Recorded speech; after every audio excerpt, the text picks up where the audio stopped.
Olá! Hoje a gente vai mergulhar num assunto sério. Uma ameaça que, olha, é invisível a olho nu, mas que tem um poder gigantesco de abalar a segurança alimentar e a economia mundial. A gente está falando de um inimigo silencioso, que avança sem fazer barulho pela avicultura. Para começar, vamos pensar juntos. O que é que tem o poder de devastar um setor inteiro da avicultura em questão de dias? Algo tão contagioso, tão letal, que pode dizimar um plantel completo, fechar fronteiras comerciais e causar prejuízos absurdos. A resposta? A doença de Newcastle. Só esse nome já acende um sinal de alerta para qualquer um que trabalha com produção de aves. E é exatamente sobre ela que a gente vai conversar agora. Então, para a gente entender de verdade o tamanho do problema, o primeiro passo é saber o que é essa doença e por que ela é tão, mas tão perigosa. Bom, a doença de Newcastle, ou DNC, é causada por um vírus, um tal de paramyxovírus aviário sorotipo 1, ou APMV1 para facilitar. Pensa nele como um inimigo que ataca em 3 frentes ao mesmo tempo. Ele vai direto no sistema digestivo, respiratório e, o pior de tudo, no sistema nervoso das aves. É um ataque devastador. E o estrago, olha, vai muito além da granja. A gente está falando de perdas econômicas que são difíceis até de calcular. Mercados inteiros, tanto nacionais quanto internacionais, podem se fechar. É uma ameaça direta à sobrevivência de muitos produtores. E tem um detalhe curioso. Em humanos, o contato direto com doentes pode causar uma conjuntivite leve, passageira.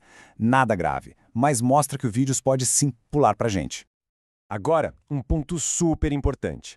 Não existe um tipo só do vírus de Newcastle. É como se ele tivesse diferentes versões, sabe? Com diferentes níveis de perigo, cada uma com um poder de destruição bem específico. A gente pode dividir o vírus em 3 categorias. Primeiro, as estirpes lentogênicas, são as de baixo risco, tão fraquinhas que são usadas, acredite, para fazer vacinas. Depois, vem as mesogênicas, de risco médio. Elas já causam problemas neurológicos, mas a mortalidade fica ali, abaixo de 10%. E por último, as velogênicas. Essas são um alerta máximo, altamente perigosas e muitas vezes fatais. É claro que a gente precisa focar na pior delas, né? Então vamos ver de perto como é um ataque da forma velogênica, a versão mais agressiva da doença de Newcastle. Olha, quando essa forma velogênica entra numa criação, não é só uma doença, é um ataque total. É rápido, é avassalador e pode simplesmente levar uma produção inteira ao colapso. E se liga nesse número porque ele é assustador. 100%. Em um grupo de aves que não foram vacinadas, a mortalidade pode chegar a 100%. É isso mesmo, a perda total em questão de dias. E os sinais são difíceis de ver. As aves ficam com o pescoço torcido, o famoso torcicolo, asas e pernas paralisadas, tremores musculares que elas não conseguem controlar, inchaço na região da cabeça.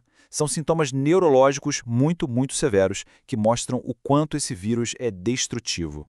Ok, um vírus assim tão letal já é um problemão, mas o que o torna uma ameaça gigante é a velocidade com que ele se espalha. Então, como é que essa disseminação acontece tão rápido? Basicamente, a transmissão rola de 2 jeitos. Tem a transmissão direta, que é o contato de ave com ave por secreções, fezes, o básico. Mas a mais perigosa, a mais traiçoeira, é a indireta. O vírus pode pegar carona na água, na ração, em equipamentos, na bota de um funcionário, no pneu de um caminhão. Tudo pode virar um meio de transporte para a doença. E aqui o desafio fica ainda maior. Aves silvestres, como pombos, por exemplo, podem carregar o vírus por mais de 1 ano, muitas vezes sem mostrar nenhum sintoma. Elas se tornam um reservatório, sabe? Fontes silenciosas e imprevisíveis da infecção, o que torna o controle e erradicação quebra-cabeça gigantesco. Certo, o cenário é complexo e a ameaça é real. Mas qual é a resposta para isso? Felizmente, existe um sistema de defesa bem estruturado. Vamos entender agora como o Brasil se prepara para lutar contra a doença de Newcastle. A nossa principal linha de defesa é o Programa Nacional de Sanidade Avícola, o famoso PNSA. Pense nele como um grande escudo, protegendo não só a saúde das aves, mas a estabilidade de uma cadeia produtiva inteira, que é fundamental para a nossa economia. Mas como esse sistema de alerta funciona na prática? Quando é que um caso vira suspeito? Não é só quando aparecem os sintomas.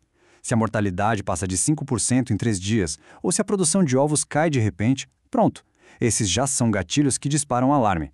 O foco total é na detecção o mais rápido possível. E a partir do momento em que surge uma suspeita, um protocolo super rígido entra em ação. É um passo a passo. Primeiro, a notificação tem que ser imediata. Depois, veterinários oficiais vão até o local para investigar. Em paralelo, amostras vão para o laboratório. E se o resultado der positivo, aí a ação de contenção começa na hora, sem demora.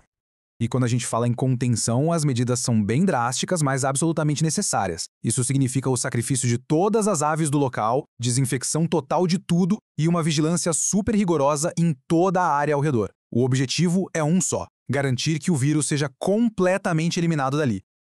Então, no final das contas, o que a gente percebe? Que falar da doença de Newcastle é muito mais do que falar de saúde animal. A gente está falando de economia, de comércio, de segurança alimentar. Fica aí a reflexão. Como é que um sistema de vigilância forte que protege as aves acaba protegendo, na verdade, a estabilidade econômica de um país inteiro?